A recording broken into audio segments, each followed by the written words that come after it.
ఒక్క రూపాయి కూడా ఖర్చు పెట్టాం, మీ ఇష్టం. పుష్ప 2 నిర్మాతలు ఎందుకో తెలుసా? క్రియేటివ్ దర్శకుడు సుకుమార్ దర్శకత్వంలో ఐకాన్ స్టార్ అల్లు అర్జున్ కథానాయకుడుగా నటిస్తున్న చిత్రం పుష్ప 2. దేశవ్యాప్తంగా ఉన్న సినీ ప్రియులు ఈ సినిమా ఎప్పుడు విడుదలవుతుందా అనే ఆసక్తితో ఉన్నారు.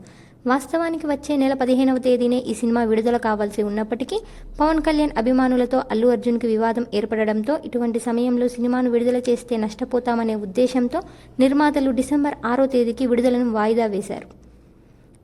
ఈ సమయంలో సినిమాలో సరిగా రాని సన్నివేశాలను మరింత బాగా తీయాలని దర్శకుడు సుకుమార్ కొన్నింటిని రీషూట్ చేస్తున్నారు.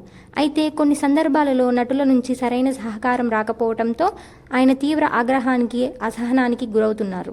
మరోవైపు అల్లు అర్జున్ సాధ్యమైన త్వరగా సినిమాను విడుదల చేయండి అంటూ దర్శకుడితో పాటు నిర్మాతలపై కూడా ఒత్తిడి తీసుకువస్తున్నారు. ఇంతవరకు ఈ సినిమాలో ఐటెం సాంగ్ కూడా చిత్రీకరణకు నోచుకోలేదు. ఈ పాటను జాన్వీ కపూర్ చేత చేయించాలనేది సుకుమార్ ఆలోచన.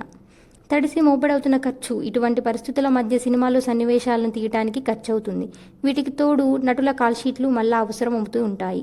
దీనివల్ల ఖర్చు తడిసి మోపడవుతుంది. దీంతో నిర్మాతలు అల్లు అర్జున్తో పాటు దర్శకుడు సుకుమార్కు కూడా ఒక విషయంలో స్పష్టత ఇచ్చారు. ఇప్పటికే ఈ సినిమాకు అనుకున్న బడ్జెట్ను మించి 400 కోట్ల వరకు ఖర్చు చేశామని, తాము ఎంతవరకైతే బడ్జెట్ను కేటాయించామో అంతవరకే, అంత పరిమితిలోనే షూటింగ్ను పూర్తి చేయాలని సుకుమార్కు కరాఖండిగా చెప్పేశారు. దీంతో ఏమీ అర్థం కాని స్థితిలో సుకుమార్ పడిపోయారు. ప్రస్తుతం ఆయన షూటింగ్ చేయడం లేదు, అమెరికాలో ఉన్నారు. వచ్చిన తర్వాతే తిరిగి షూటింగ్ ప్రారంభం కాబోతుంది. ఇలాంటి ఎన్నెన్నో విషయాల కోసం మా ఛానల్ని సబ్స్క్రైబ్ చేసుకోండి.